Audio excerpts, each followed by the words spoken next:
I'll tell you another story.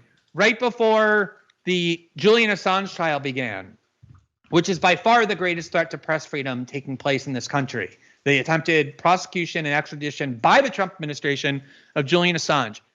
I told The Intercept we have to cover these hearings, like report on them, because so few news outlets are. And the deadline for getting credentials had passed. So I asked Julian's lawyers to give me the list of the journalists who had gotten credentials, and there were like 3 people on the list, like Richard Maddow, the YouTuber, who I really like, but I knew they weren't going to publish him.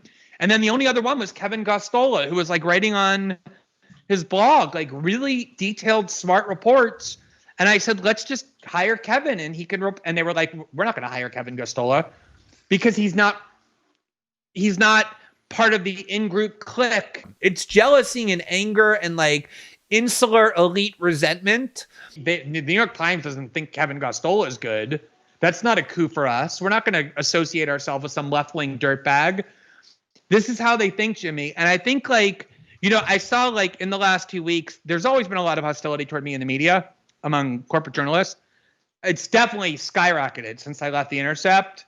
And I think in part because they figure like, I don't even have 1 foot anymore in the club, so they can let their hatred for me loose.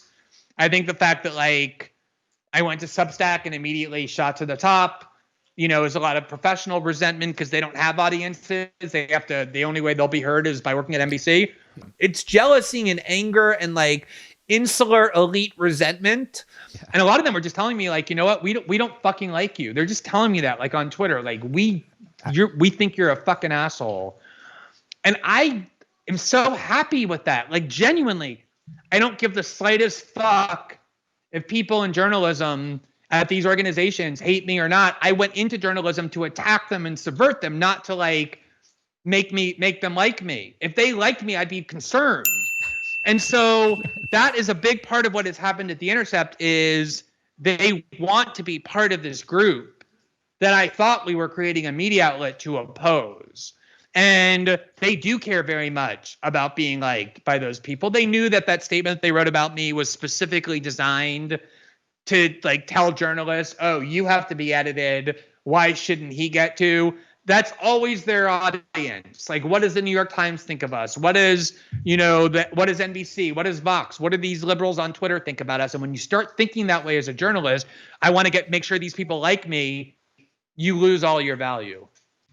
It's funny. I was friends with both Rachel and Chris. I abandoned my friendship with Rachel prior to Chris. They're both like perfectly nice people, at least like when I was friends with them. You know what I mean? Like they're not, it's not that they're evil people.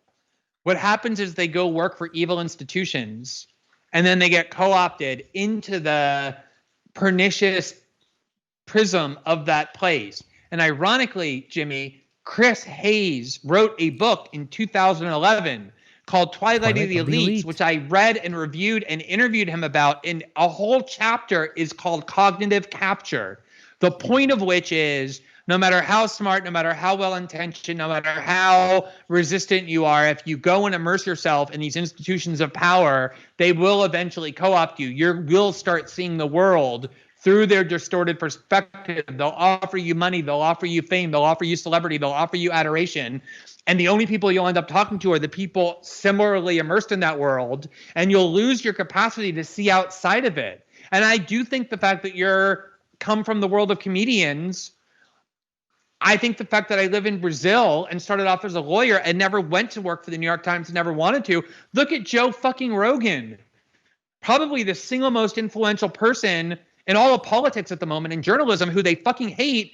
He was a fucking host of the Fear Factor and started off with like extreme fighting or whatever the fuck that's called. And yet people trust him infinitely more and trust you infinitely more. I like if one of those little dweebs from like NBC or CNN that tries to get people kicked off Facebook and Twitter were to go and like just do their own YouTube channel, they would have 3,000 people at most watching. They have no audience of their own. That's why they hate you. It's why they hate me. It's why like they hate Joe Rogan. It's jealousy and anger and like insular elite resentment, because by being emancipated from the constraints under which they live, the things to which they're captive, not only are we free, as people, but we can actually reach a bigger audience than they can and have more career success. And what's happened to Chris is, I don't think he has a mistress. I think he's faithful to his wife, I guess, but he definitely has at least a second home. And when you have multiple mortgages on massive homes, like a huge fucking thing in Brooklyn Heights or wherever the fuck in Brooklyn he lives, and some big house in the Hamptons, it's like golden handcuffs, they used to be called when I went to work in Wall Street as a lawyer right after law school. It was like, no matter how much money you make, it's never enough, because every time you make more, you buy more, and you're more dependent on those things. And then you can't escape. You're a slave. It's golden handcuffs. And he knows. I won't say that he told me, but a MSNBC host once told me that they don't just get show by show ratings, they get segment by segment ratings. And that if you put somebody on to criticize the Democratic Party, you can watch the ratings plummet. You see the people turning their channel. So if you have, 2 different homes and 3 kids and a wife who likes your $4 million a year salary from Comcast, you're not going to fucking do anything to jeopardize it. And then eventually, because you need to sleep well at night, you're going to convince yourself that the reason you're not putting Russiagate skeptics on your show and the reason you're not putting Democratic Party critics on your show is because Russiagate is true and the Democratic Party is the salvation. That's what you have to tell yourself in order, not to slit your own wrist for what you're doing. And that's what they do. There's no way Rachel Maddow and Chris Hayes believes anything they say about Russiagate is true. They are 100% willing tools of the establishment. They are willing to be a cog in an evil wheel, which makes them evil. There's sins of omission, there's sins of commission. They do both. And what makes it more insidious is that Rachel is gay and Chris is a nerd. So normally people on the left think, well, a homosexual wouldn't be immoral. They're good people. And a nerd wouldn't be a fucking lying tool of a war machine, of a death machine, would? Yes, both the answer to those are yes. Yeah, and so that's what makes them even more insidious. It's like they're like the Barack Obamas, right? What made Barack Obama so insidious? Or Kamala Harris, or Susan Rice, or Michelle Flourney, or Pete Buttigieg.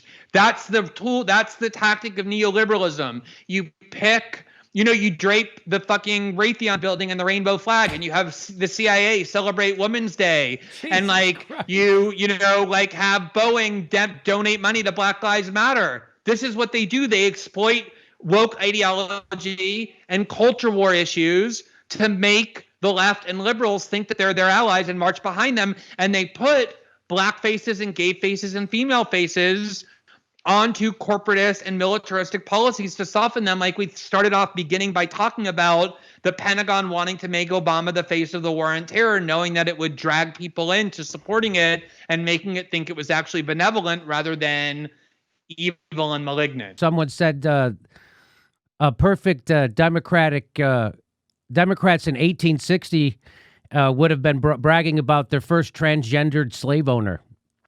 Yeah, well, I don't know if you remember, but Freddie DeBoer, several years before he kind of dropped away for a while, had the best tweet, my favorite tweet ever. He said, liberalism in the 21st century is demanding more gender diversity on the Boeing panel entitled How to Make a Deadlier Drone.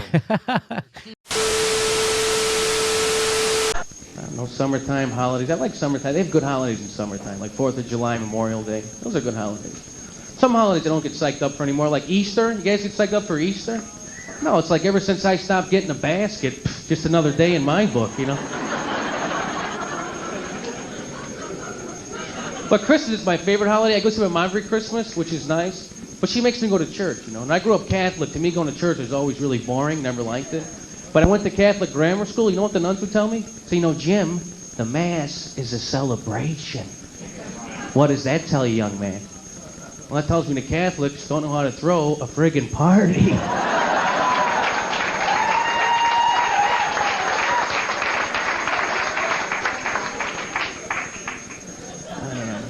But I like Christmas specials, though. I do like, I guess it's not hip to admit this. My favorite Christmas special last year was the Neil Diamond Christmas special. Sure. Yeah. But I'm watching this. I love Neil Diamond. I'm watching the show, And it hits me. What's wrong with that picture, folks? Neil Diamond having a Christmas special. Last time I checked, he was Jewish, wasn't he? Who missed that one at the network, huh? I'm watching this thing. He comes out, he's singing like Little Drummer Boy. I'm waiting for the Energizer Bunny to come walking by. I live across the street from a church, too, you know. Come out of my house a few weeks ago. There's a sign in front of the church. It says, support your Christian institution. Come to Las Vegas night. Yeah, because nothing gets you closer to God than a little gambling, right? To me, having a Las Vegas night at a church, that's like Weight Watchers having a bake sale, isn't it? And hey, next Sunday's Cotton Candy Day, sponsored by the American Diabetes Foundation.